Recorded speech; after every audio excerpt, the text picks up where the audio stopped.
Hi అండి. ఇంట్లో cook చేసుకొని చాలా డేస్ అయితే అయిపోయింది కదండి చికెను. సో, అందుకే ఈరోజు అయితే తెచ్చుకున్నాం అనమాట. సండే అని చెప్పేసి. అది కాకుండా మేము తినేదే సండే కదండి. సో, ఏదైనా స్పెషల్ డే ఉంటేనే మిగతా డేస్‌లో చేసుకుంటాం అనమాట.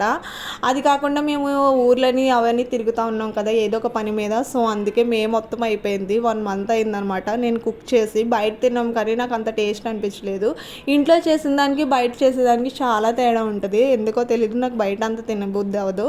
బయట తినలేను ఇంట్లో తిన్నంత. సో, ఇంట్లో కూడా ఎక్కువ కాకుండా మరీ అంత కాకుండా తినగలను అనమాట.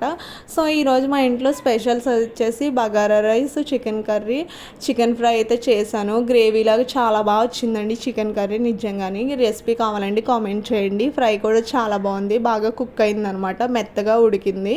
సో, ఇంకా టేస్ట్ అయితే ఓవరాల్గా చాలా బాగుంది. ఇంకా మా చెల్లిని కూడా అడిగాను అనమాట. మా చెల్లికి కూడా బాగా నచ్చింది. ఇంకా అప్పుడే మా చైత్ర లేచి వచ్చిందండి.